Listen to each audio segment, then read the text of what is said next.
Good evening, everybody, and welcome to the inaugural episode of the 8 o'clock spot live here on the Gryd Network's YouTube and Twitter stream. I am Bryson Carver, your host, and this is the 8 o'clock spot, your new game show, your new favorite spot, 8 o'clock on Tuesday nights to talk all things sports, some of the best takes that you will hear all week long. We got three panelists tonight. We got first Barry Grant Jr. of the All Even Podcast. Barry, how you doing, sir? I am doing well. Do you see the shirt that I have on? I haven't been happy in 3 months. I am excited. Okay, we got the ops off the team. Get everybody out. Everybody out. Let the kids play. I don't want no old pitchers. Don't bring any more of these old fucks here. I want to make sure that we reset. Hard reset. I'm happy. Happy as can be. And also, too, I'm a disruptor. I don't really care to win. I'm just here for entertainment.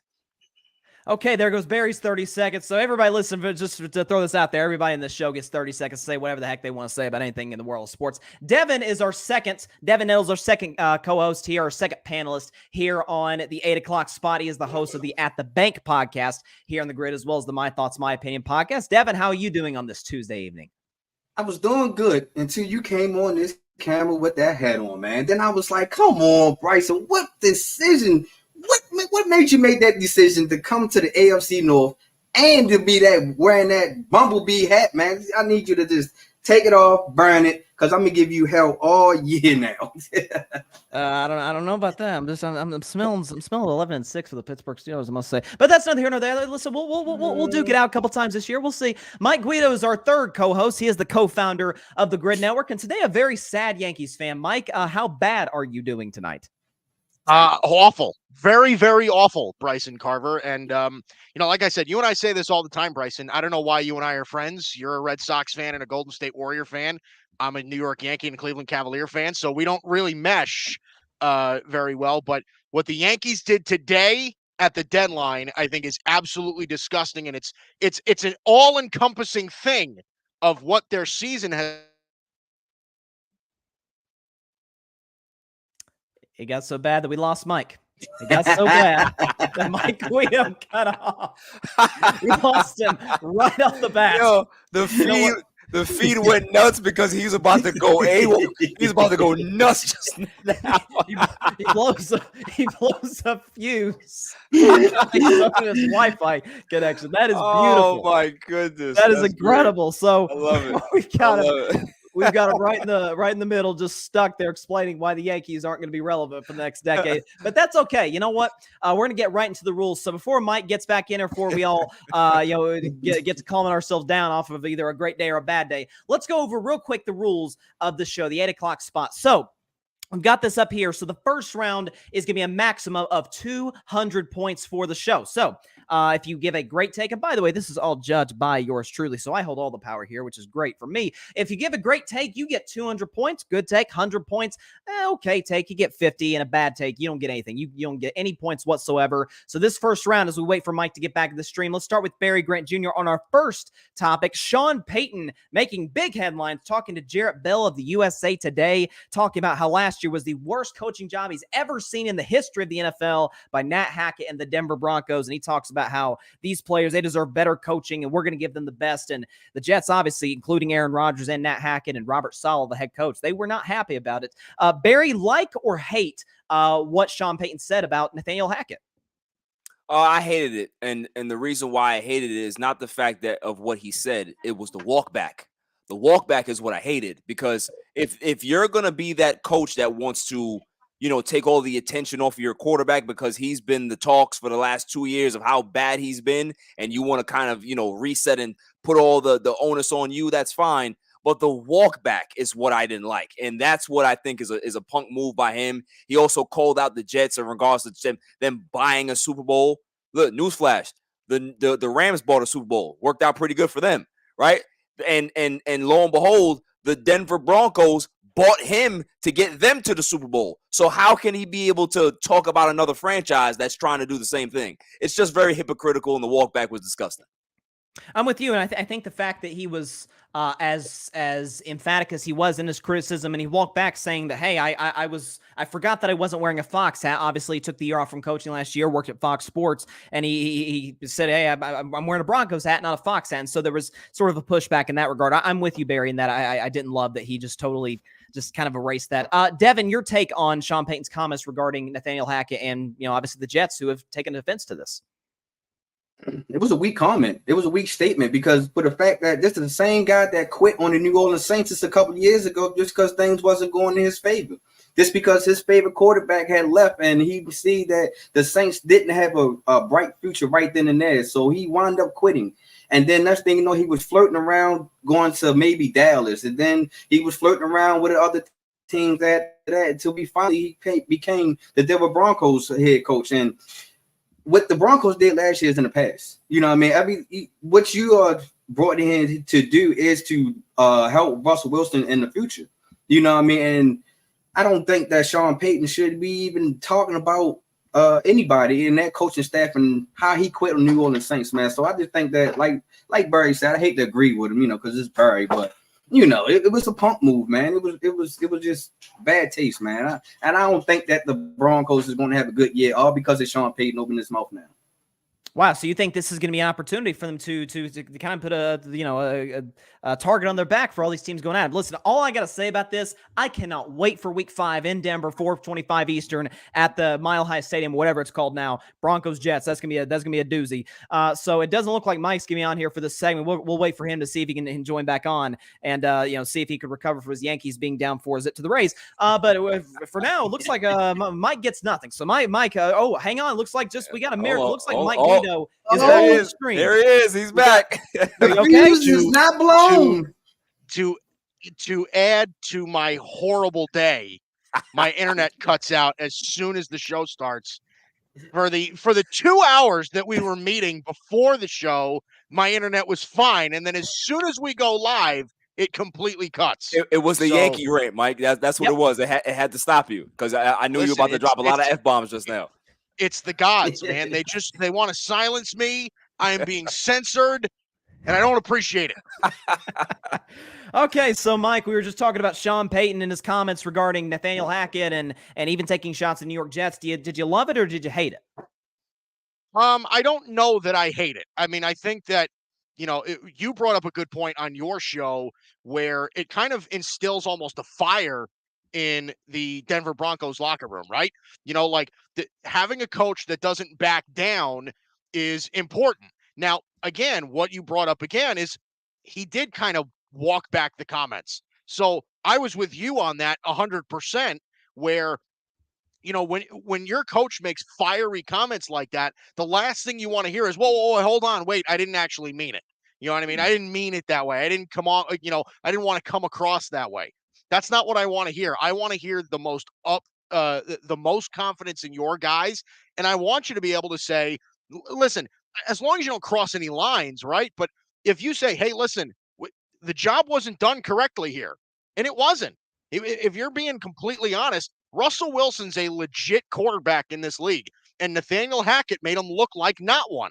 And Sean Payton's, I think all he's saying is, listen, this is a roster that can win. There's no reason that they shouldn't have won last year, and I'm changing the culture. I'm changing the way that we coach this team. So I don't think I have any problem with it, but I'm with you. I have the problem with the fact that he walked it back a little bit. So that's going to be fun, seeing the Broncos play the Jets at some point this season and see where that leads. Like I said, Week 5 is going to be a doozy in Denver. That's going to be fun. That's going to be must-see TV. So, Mike, we're going to penalize you, by the way, for showing up late. That's just unacceptable. Your Wi-Fi. We can't do that. We have standards at the Gryd, and I fell short, so I'm with you. That's exactly right. So let's do our point totals. So again, you guys saw how we do this. Barry, we're going to reward you here with 200 points. I think you were right on the money there with some of your takes. And for a guy that said he's not in it to win it, so to speak, you're tied for first place by default. So props to you. Hey. Okay, I give credit where it's due. Devin Nettles. You also get 200 points. I think you're right in the money as well in terms of your assessment of Sean Payton. And Mike Guido, I would have given you 200 just because the fact that you gave me a compliment and promoted my show here, the Gryd Network, carving it up 6 Eastern, 3 Pacific, 3 times a week. But unfortunately, you show up in here late, so you get 100 points. So Mike Guido's in third. So I'd have gave him 50. But I'm not the moderator. Whole letter grade. You're not the moderator for this. I hold all power. Strict professor tonight. Listen, you're the one who said we had standards, right? That's true. Yeah, we do. That's what I'm saying. I would have done the same thing. Exactly. Okay, God, let's Bryson, move on. You're so smart. I agree. Is he trying to butter you up or insult you at the same time? He definitely is trying to brown nose right now. I know he's trying to. He's bringing an apple to the teacher's chair, and there's only so much all that will take. No. Moving on to Joe Burrow, a team in the AFC North, obviously the Cincinnati Bengals, just so close to getting to a second straight Super Bowl a year ago, losing to Kansas City in the AFC title game. And unfortunately, their season almost ended before it even got a chance to begin, with Joe Burrow suffering a non-contact calf injury during practice last week. And, fortunately, he avoided the worst. According to Coach Zach Taylor, he'll be out several weeks. When is several weeks in? Well, Zach Taylor didn't really give us much of an answer on that. There's speculation could be 6 to 8. Could he miss the start of the regular season? It does appear Joe Burrow will be back at least at some points, whether it's to start the season or midway through. So I'll start with you now, Devin. You're the I guess the senior AFC North guy. I'm the new guy here in this division. You're a young pup. Yeah, exactly. I'm the young pup. It's just a little over a weekend. Devin, your take on Joe Burrow and what kind of impact does this have on the Cincinnati Bengals with him being out with this calf injury? Man, I don't think Cincinnati ever paid attention to when he got hurt in the when he tore his ACL in his rookie year. If this guy had a sleeve on his calf, that means that I don't think he was just wearing it just to be cool. I believe he's wearing it just because he had to try to protect himself from injuring in that calf anymore. And the Cincinnati Bengals still haven't learned the lesson while watching the Washington Redskins during the time when they put RG3 back out in the field with a bad leg injury. And look how his career ended. So I think that Cincinnati wasn't really thinking. I think now that since they've seen how severe this calf or not severe how this calf injury could be, they back to their senses now. They're saying, you know what, we're going to hold back. We're going to hold on a little bit. I'm pretty sure we're not even going to see Joe Burrow in the preseason, not even for the dress rehearsal. I think that's a smart move for the Cincinnati Bengals. You got to protect your prized possession at all times because Joe Burrow is only a couple of weeks away, really, as everybody's saying, from getting one of the largest contracts in NFL history. And if I'm Joe Burrow, I'm in a position where I'm not playing a single game until I get that contract, given the fact that you got Herbert, Hurts, and Lamar who got paid this offseason now leading into training camp. Moving on to you, Mike, do you think this has any impact to the Bengals potentially contending for this year's AFC title once again? I think if he comes back healthy, no. But I also think that, if you're a Bengals fan, you're happy right now that you avoided the worst, but you're going to be mistaken if you think that this is over. The fact that this was a non-contact injury means that it could happen again. So I'm under the impression right now, Devin alluded to it earlier, when he got hurt, in his first season, I mean, that was a very big deal. And I'm sure that Bengals fans felt a ton of relief when he came back and started playing as well as he did. Now, I think Joe Burrow's strengths lie with his arm and not necessarily his legs. He's a solid mover, but he doesn't rely on it. However, though, if you can't put leverage on your legs into your throws, it really changes the entire way that you throw the football. So I think at this point, like I said, the fact that this was non-contact, it's still very, very scary for me. And I think, I'm not sure the Bengals would avoid, putting, investing in a future with him because of this, because I think he's just too good and he has everything that you'd want in a franchise quarterback. But I also think that this is definitely a scary point for the Bengals as a franchise and Bengals fans, especially since the fact that this is non-contact, I don't think that this whole ride of his leg injury is over. I think this could carry on possibly until the end of his career. You could be right in the fact that the last few training camps, he's dealt with either illnesses, whether it be COVID or last year, the appendectomy. Now he has this leg injury. Obviously, you mentioned the torn ACL and torn up knee in 2020. It was devastating. So he's had his fair share of adversity as it pertains to injuries. Barry, your take on this and how it affects the Bengals going into the 2023 season. Yeah, I think it affects them a great deal. I mean, obviously, he's one of the best quarterbacks in the league. So, what they have as a backup, I believe it's Trevor Siemian. That's not good for them, right? But they have no choice other than sign somebody off the street. I think that's a wise move for them to do, possibly to go call Cam or somebody to see if they can be able to kind of bridge the gap a little bit and be a little bit competitive. I don't know, but we'll see what happens with there. But in regards to the injury itself for him, I can speak for myself having a devastating lower leg injuries that once you recover from that injury, you tend to it takes a while, if not your entire career, to kind of figure that out, because what ends up happening is that you overcompensate for that injury. So you'll put less pressure on that leg and more pressure on the healthy leg. And now you'll have hip problems. Now you'll have calf strains. Now you'll have hamstring issues. Now you'll have a whole bunch of things that will plague you going forward because of that major injury. So, physically you might be good, but mentally, you're still having these issues. And that's the problem that I'm seeing here with Joe Burrow. Hoping that he can be able to stay healthy, but, this could be something that plagues him, his entire career, as Mike said. But also, too, it's the Bengals' responsibility to put him in a spot that he can be successful. And when there's blowouts, sit him instead of having him play the entire game. No question about it. And I think a great athlete that you could use as an example of that is Kevin Durant. Like, ever since that Achilles injury, he's dealt with a lot of injuries in that area and has never really quite gotten to overcompensation. Yep. Overcompensation, absolutely. And before we get to, I see we got a couple of comments here. Folks, feel free to chime into the comment section. We'd love to hear your thoughts on what's going on. I forgot before the segment started. Again, we're just ironing out things here. It's the first episode of the 8 o'clock spot of the second round rules, so everything gets doubled. So the max amount of points you can get is 400 for a great take. A good take, 200 points. Okay, 100. And again, we're still keeping it at a big fat 0 with the bad takes. Let's look at the leaderboard real quick. So Devin went first, so I'm going to give Devin 200 points. I think it was a good take.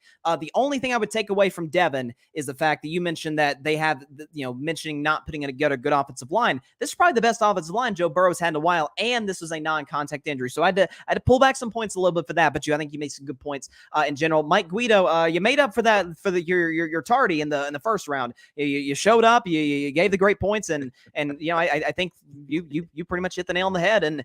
And here's Barry Grant Jr. in first place. The guy who did not want to win, apparently, is in first. It's funny. I'm a disruptor. That's all it is. Okay. When you're a disruptor, you don't care. No, you don't care. Okay. I feel like I'm the wrench. I feel like there's some bias in here. There's some bias in here. Oh, it's the hacks. It's the power of the hacks. It's objectivity, Devin. Smell it. That's what we do here on the Gryd Network. But we got a real quick. We got a couple of comments. Tim Frost, who's frequently on the All Even podcast, he says very smart move. You got the fire emojis here, and Complete Sports Media. We are enjoying the 5 o'clock report here on the Gryd Network. Great set. 5 o'clock spot, Darren. And 5 o'clock spot. And we like the point system. Well, I'm glad you came up with that, and you can thank our good friend Barry Grant Jr. for putting that point system in place. I'm a genius. What can I say?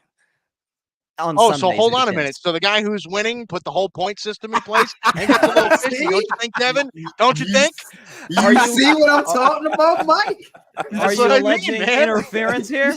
Yeah, we might be collusion. We might have collusion on our hands. Listen, I don't want to hear about none of that. Let's get the commissioner. Where the commissioner at? We have a fair and an impartial moderator. He is very, very down the middle. Right? Oh, look who's brown nosing now.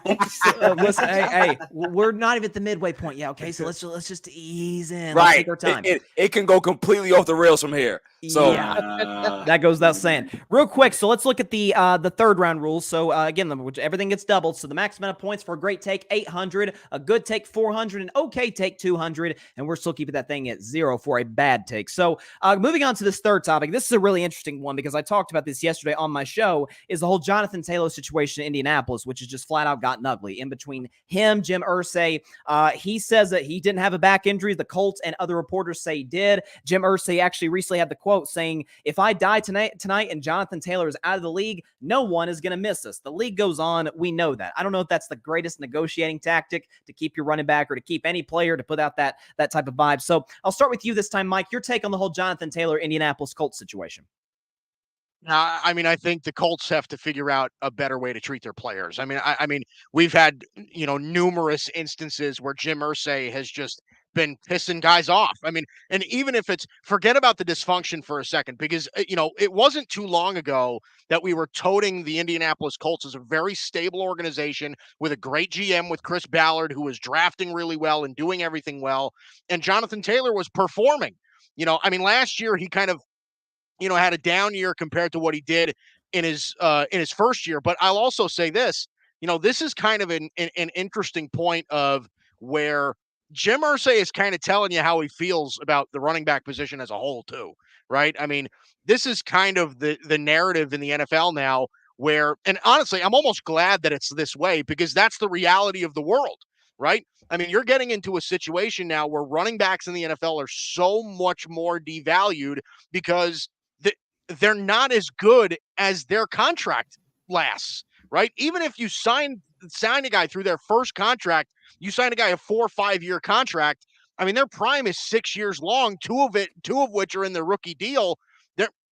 They're not the same player unless you have that rare kind of talent. So, I think this is kind of a scenario where, as much as Jim Irsay, I think is treating this situation poorly, and how we have kind of a history of this now, he is kind of painting a picture of how the league feels and how everybody from the outside feels. I mean, I don't really see, like I said, it's dysfunctional, but it's not necessarily wrong.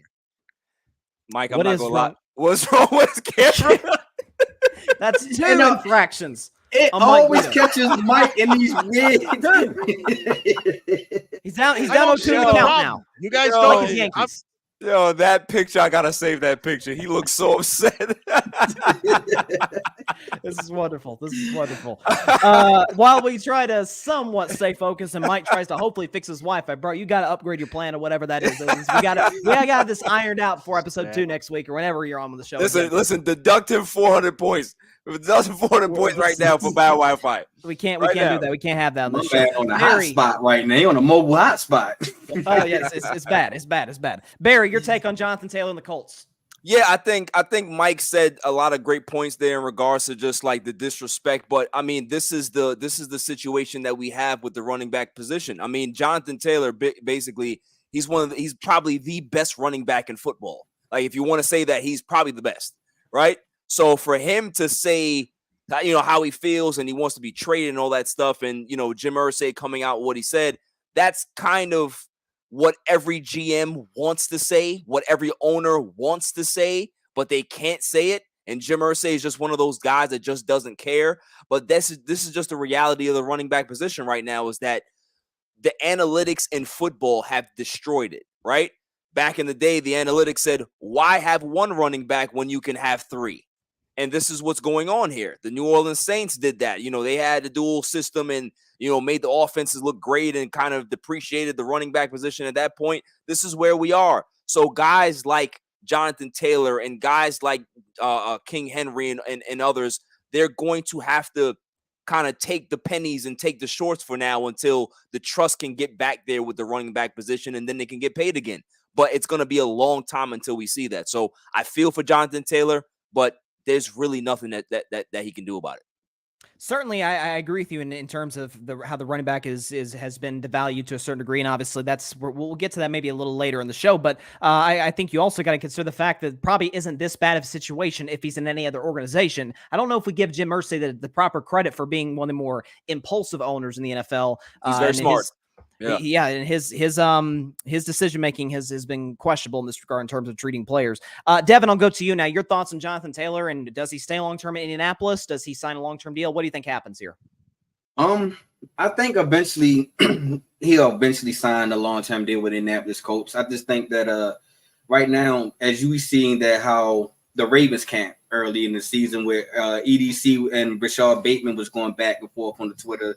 And then, I feel like that's almost in that similar occasion. And also, Jonathan Taylor got to understand that he's in the NFL, not the NBA. Players just can't demand a trade and think the owners are just going to give in, because we already know that NFL is an owners league, and the owners is going to stick together whether they right or wrong. And Jonathan Taylor, I feel like he got a bad deal on this, because if reports is coming out him being injured, and he's coming out saying, well, I'm not injured, I feel like that's like two sides of the party are not on the same page. But I think this is all because of the owner. I think the owner just needs to be an owner. You know what I mean? Don't be in the spotlight every time that you feel like that you have to say something. We understand that it's your team and you're the boss, but I feel like once the owners start getting involved into these contract negotiations, I think it kind of start going sour. Yeah, you're right, and I think you gave a great analogy in that negotiating the NFL is very, very different from the NBA in terms of guaranteed dollars, in terms of what guys get, what guys don't get. So I think you make a great point in that regard. So before we get to our point total, let's check the comments real quick. We got a few here. Right again, Ryan is with Mike. He's alleging conclusion here. Collusion here. He says the fix is in. I don't know if I don't know about that, Ryan. You're tripping a little bit. And Tim is just egging Barry on. Barry the villain. He says it's rigged, and I just it's incredible how we're just getting this false narrative that's already exactly. First episode. It took long enough. It didn't take long. Complete Sports Media. Whoops, 8 o'clock spot. It's hard to read the graphic on the phone. Way to rig the point system, LOL. Mike's Wi-Fi is needing a serious upgrade. He looks hilarious when he froze the second time. I totally agree with that second point, or your third point, right? I think that's spot on. We have to give a good Complete Sports Media maybe some points here. But let's look absolutely. at the let's look here at the point total. So Mike went first, and I think he was spot on. Problem is he froze. So we're going to give him the good take. So Mike's just shooting himself in the foot here, where first round, third round, he's hurting himself, and he just froze again. Right on cue, he just froze again. 900 points. It's unbelievable. He must be getting low in the gigabytes. Exactly. It's brutal. So Mike just continues to shoot himself in the foot. He should be in first, but he's not. And yet he's out here alleging collusion. It makes no sense. It makes no sense. Barry is at 1,000 points. I think you're right. I thought you were a little off in terms of, being a little anti-analytics for my taste. I'm not all the way in analytics, but I think we should use them. I think it goes to help you. From time I'm always going to be anti-analytics, all right? And Devin Nettles is in first place, ladies and gentlemen. So no, there is not collusion. Devin Nettles, the Ravens fan in the building. Did that on purpose, y'all. He only did that just to make us happy, but I'll take it. And since when have Steelers fans been known to make Ravens fans happy? Right. When y'all lose. Okay. You know Nobody wants you to I'll remember Devin. that. Don't fall for it. I'll remember that. Okay, we can hear Mike. That's a good sign. Okay, we just got to wait for him to unfreeze again. Let's see. I think we got another comment here. Tim Frost says the owners have to have a voice too. It's only right. Yeah, it's fair. And listen, billionaires negotiating against millionaires. The guy with the more money is probably going to come out on top. Going out to the fourth round. This is the last round. We're going to get everybody in here, or maybe depending on whether or not Mike's connection comes back.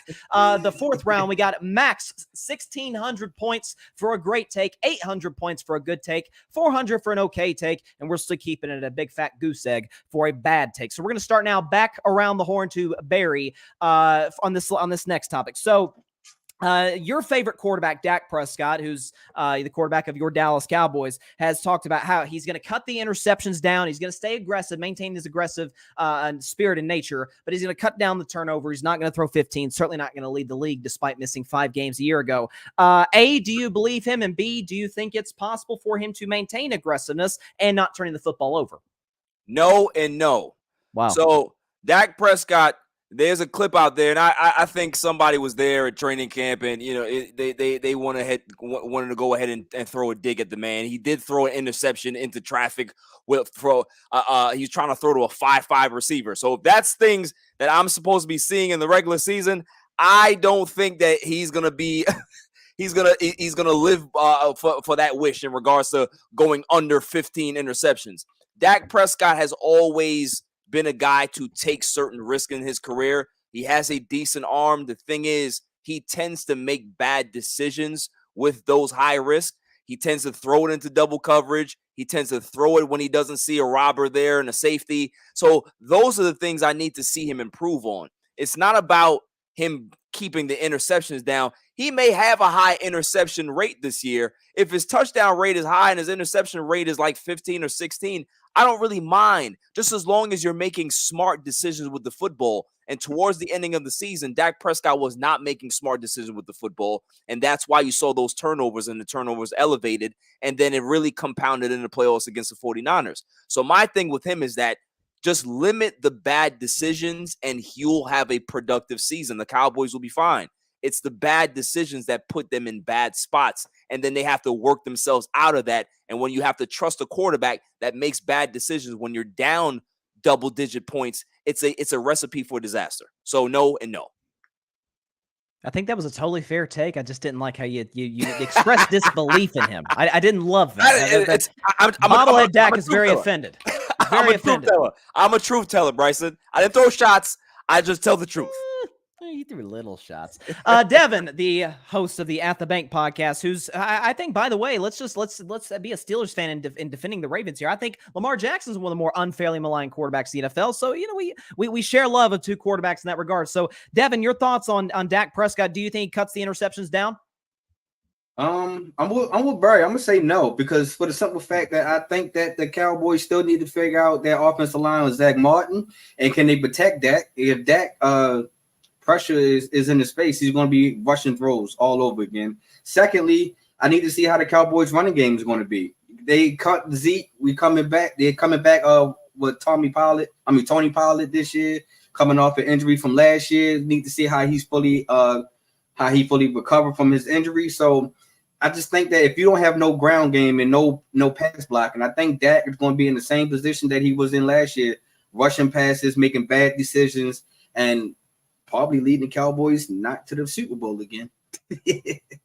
Well, I mean, that's interesting. I mean, listen, only two teams can get to the Super Bowl in fairness. So, but yeah, listen, I think it's fair. And the Cowboys' running game is going to be a key part of their success offensively, given the fact that, at least in my view, their weapons are fine. Thank God they have CeeDee Lamb. Otherwise, it'd be horrendous. Go to Mike Guido now, another Cowboys fan in the building. So, Devin, you and I are really the only sane ones in the building. But listen, we'll be fair with these guys.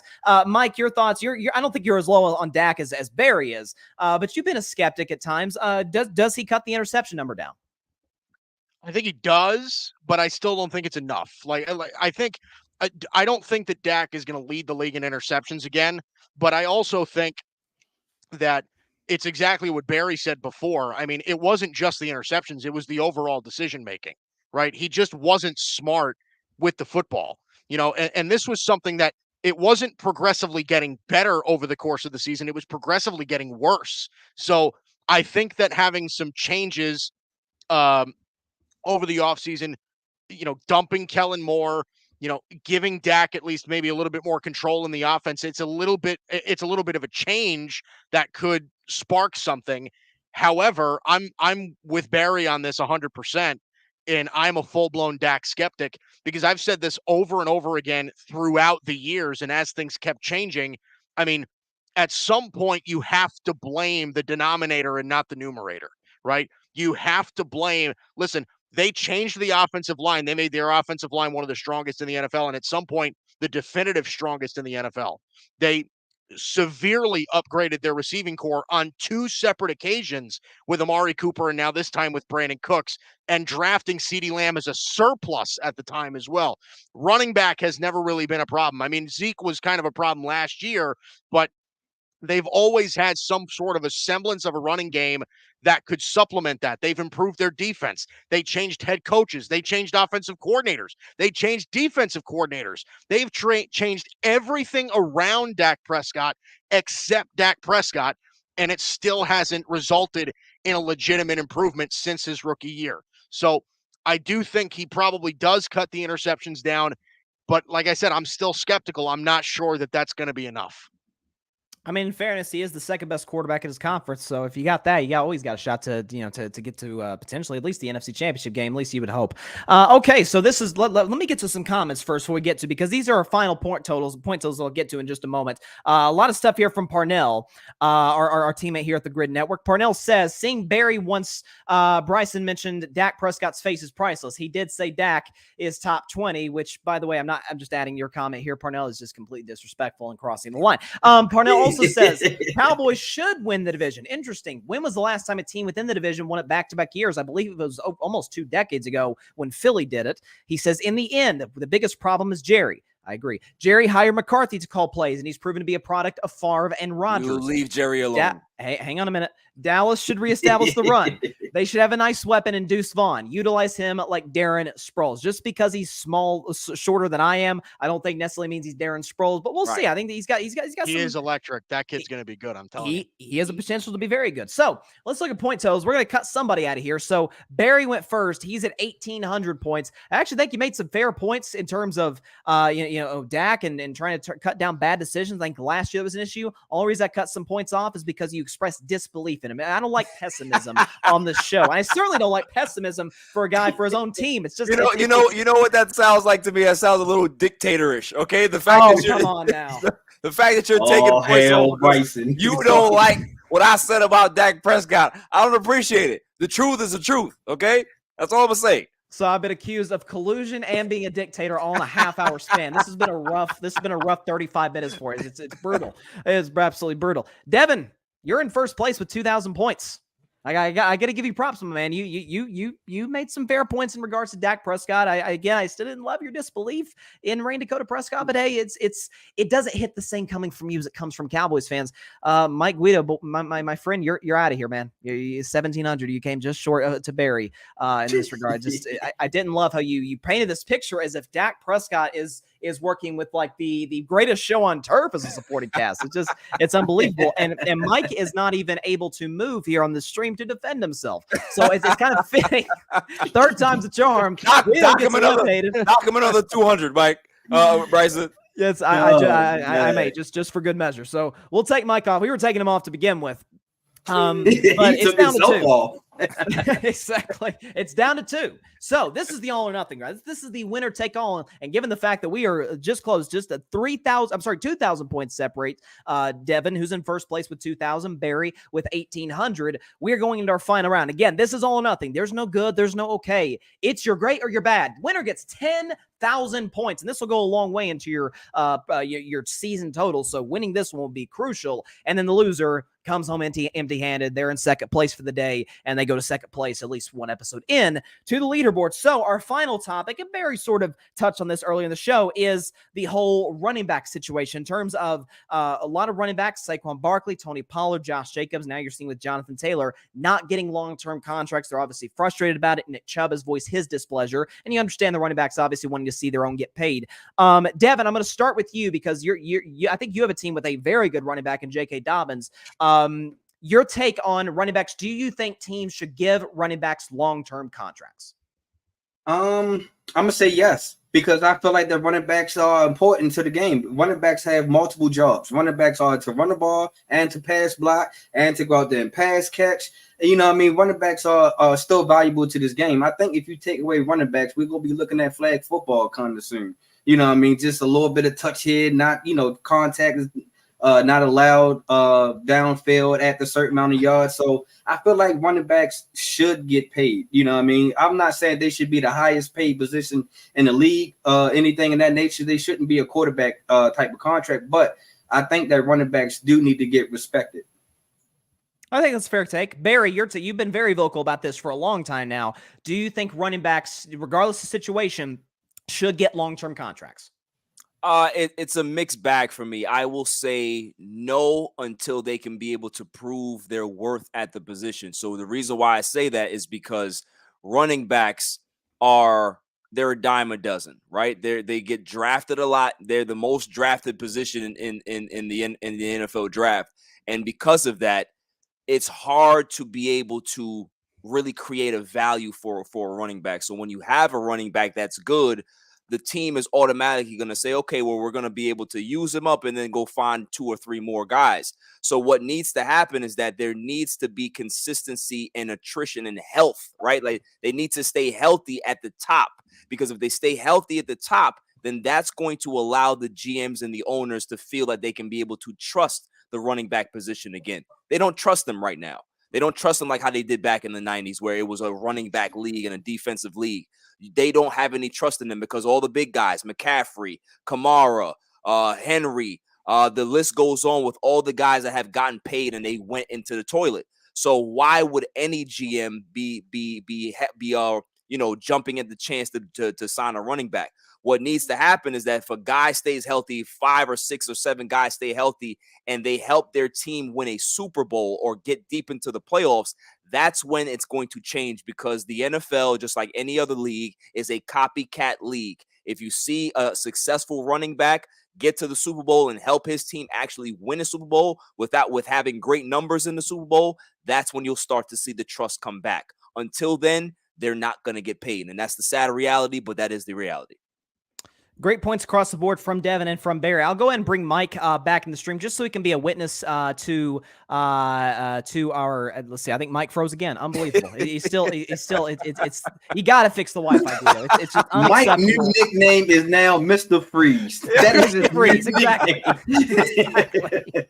That's perfect. Yeah, so that's a good one. It comes down to you two. And again, this is a big honor, right? It's who's the champion of the inaugural 8:00 spot show. And I decided, when it's all said and done, it's Barry Grant Jr. He gets 10,000 No, boy, I knew the collision was coming back. Ladies and gentlemen, we just witnessed it. He only gave me the lead just for me to shut up.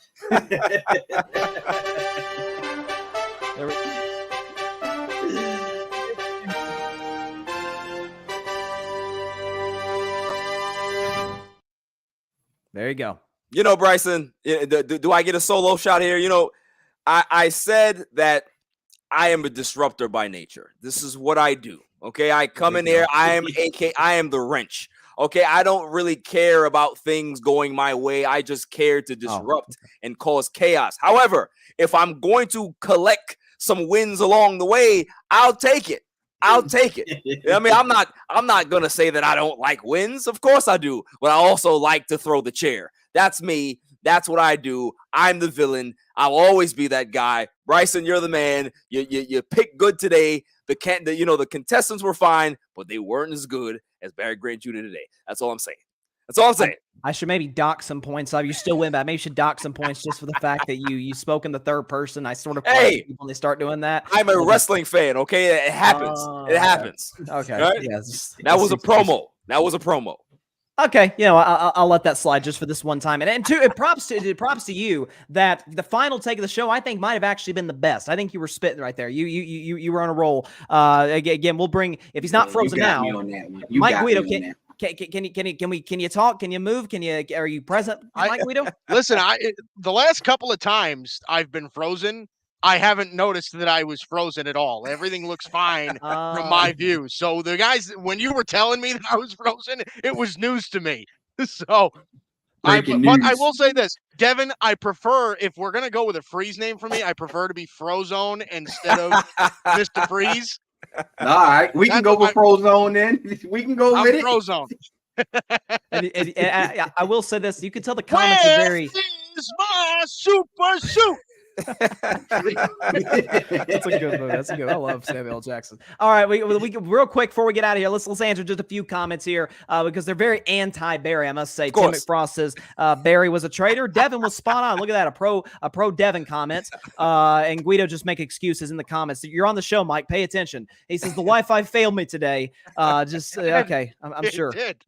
I'm sure it failed you. And then Guido also says it's rigged, and again Tim Frost says it was rigged. But look at Complete Sports Media being very classy. Great victory. Barry the Disruptor gets the win. That's my guy there. That's my guy. But you know what? I think Tim's got a point here. Takeaway points for wearing a Mets shirt. Listen, I don't hate the Mets. I've always, as a Red Sox fan, viewed the Mets, despite 86, as an ally, just because we share a same common hate. We are allies. The enemy of my enemy is my friend. Bingo. And that's just about all we agree on at this particular moment in time in regards to Major League Baseball.